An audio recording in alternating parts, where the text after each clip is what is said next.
बोलो लक्ष्मी नारायण भगवान की जय। नमस्कार मित्रों, आज हम आपको सुनाने जा रहे हैं अक्षय तृतीया के दिन इस विधि से करें पूजा, माँ लक्ष्मी की वर्षे की कृपा और सुनाएंगे व्रत कथा।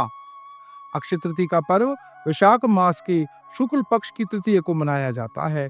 इस दिन माँ लक्ष्मी और भगवान विष्णु की पूजा का विशेष महत्व है। मानता है कि इस दिन विधि से पूजा करने से माँ लक्ष्मी की कृपा सदैव बनी रहती है। हिंदू धर्म के साथ अक्षय तृतीया का जैन धर्म में भी बहुत अधिक महत्व है। अक्षय तृतीया का अर्थ है कभी कम न होने वाला और तृतीया का अर्थ होता है तीसरा दिन। यह वैशाख मास के शुक्ल पक्ष की तृतीय तिथि को मनाया जाता है। इस साल अक्षय तृतीया 30 अप्रैल दिन बुधवार को 2025 को मनाई जाएगी। इस दिन अत्यंत शुभ और फलदायी माना जाता है। मानता है कि अक्षय तृतीया के दिन सतयुग और त्रेता युग का आरंभ हुआ था, इसलिए इसे युगादि तिथि भी कहा जाता है। यह दिन भगवान विष्णु के छठे अवतार परशुराम जी का जन्मदिन भी माना जाता है। कहा जाता है कि महाभारत का लेखन कार्य इसी दिन वेद व्यास जी ने आरंभ किया था और भगवान गणेश जी ने उसे लिखा था। महाभारत में वर्णित इसी दिन भगवान कृष्ण ने द्रौपदी को अक्षय पात्र प्रदान किया था, जो कभी भी भोजन से खाली नहीं होता था। एक और मान्यता के अनुसार इसी दिन भगवान कुबेर को भगवान शिव और ब्रह्मा से आशीर्वाद प्राप्त हुआ था और उन्हें स्वर्ग के कोषाध्यक्ष का पद प्राप्त हुआ था। पंचांग के अनुसार इस साल वैशाख मास के शुक्ल पक्ष की तृतीय तिथि 29 अप्रैल शाम को 5:32 से आरंभ होगी और अगले दिन 30 अप्रैल दोपहर के 2:15 तक रहेगी। ऐसे ही उदय तिथि के अनुसार अक्षय तृतीया का पर्व 30 अप्रैल दिन बुधवार को ही मनाया जाएगा।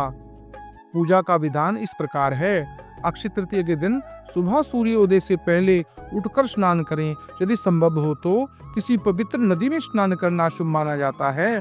स्नान के बाद साफ और विशेष रूप में पीले रंग के वस्त्र धारण करें, क्योंकि पीले रंग भगवान विष्णु और माँ लक्ष्मी को दोनों को प्रिय हैं।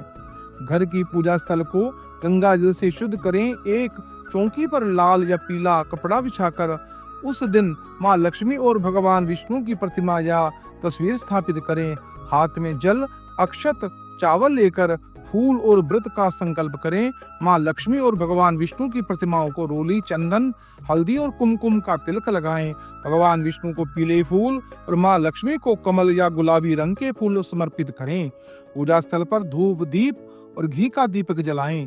भगवान विष्णु और माँ लक्ष्मी को नैवेद्य के रूप में जौ, गेहूं, सत्तू, विशेषकर फल, आम और खीरा मिठाई को और भीगे हुए चने अर्पित करें। माँ लक्ष्मी को खीर या सफेद मिठाई का भोग लगाना बहुत ही शुभ माना जाता है।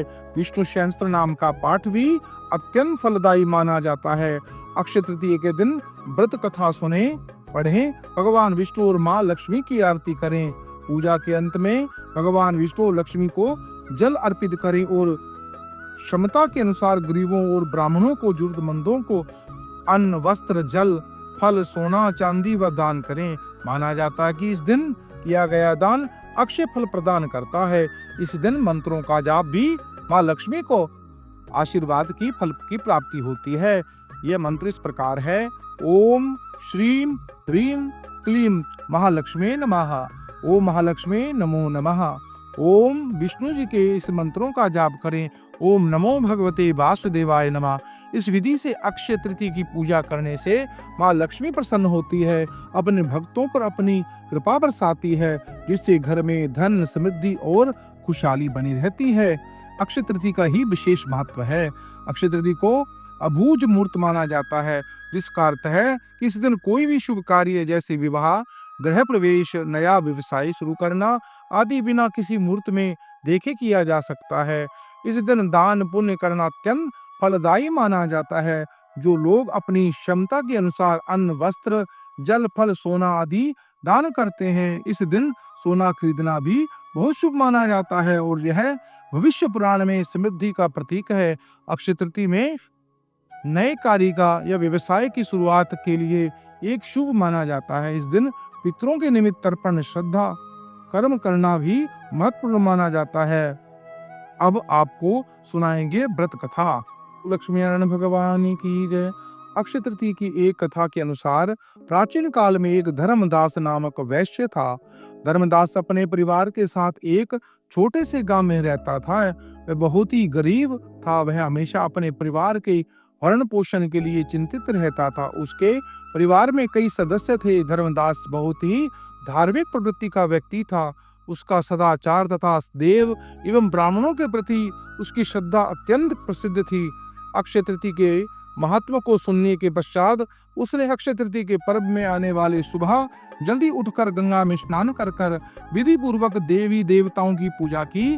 व्रत के दिन सामर्थ्य के अनुसार जल से भरे घड़े, पंखे, जौ, सत्तू, चावल, नमक, गेहूं, गुड़, घी, दही, सोना तथा वस्त्र आदि वस्तुएं भगवान के चरणों में रखकर ब्राह्मण को अर्पित की। यह सब दान देकर धर्मदास के परिवार वाले तथा उनके पत्नी ने उसे रोकने की कोशिश की। उन्होंने कहा, अगर धर्मदास इतना सब कुछ दान दे दोगे तो उसके परिवार का भरण पोषण कैसे होगा। फिर भी धर्मदास ने अपने दान और पुण्य कर्म से विचलित नहीं हुआ और उसने ब्राह्मणों को कई प्रकार का दान दिया।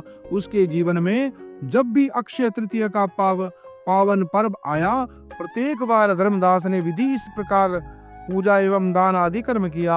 अनेक रोगों से ग्रसित तथा वृद्ध होने के उपरांत भी उसे उपवास कर धर्म कर्म तथा दान पुण्य प्राप्त किया।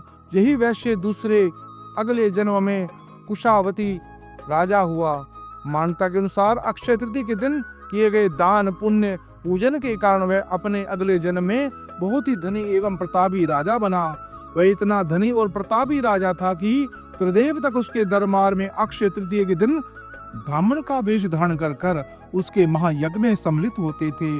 अपनी श्रद्धा और भक्ति का उसे कभी घमंड नहीं हुआ था। प्रतापी राजा महान एवं वैभवशाली होने के बावजूद भी धर्म मार्ग से कभी विचलित नहीं हुआ। माना जाता है कि यही राजा आगे चलकर जन्मों से में भारत नाम प्रसिद्ध सम्राट चंद्रगुप्त के रूप में पैदा हुआ। जैसे भगवान ने धर्मदास पर अपनी कृपा की, वैसे ही जो भी व्यक्ति इस अक्षय तृतीया के कथा का महत्व सुनता है, विधि विधान से संपूर्ण एवं दान आदि करता है, उसे अक्षय पुण्य की एवं यश की प्राप्ति होती है। मित्रों, इस प्रकार इस पुण्यदायिनी कथा को सुनने से, महत्व को सुनने से यह संपूर्ण जानकारी अगर आपको अच्छी लगी, आप पुण्य के भागी बनेंगे। और इस पुण्यदायिनी कथा को आप अपने इष्ट मित्रों को शेयर करें, पुण्य के भागी बने। इस चैनल को सब्सक्राइब करें, लाइक करें और कमेंट बॉक्स में ओम लक्ष्मी नारायण अवश्य लिखें।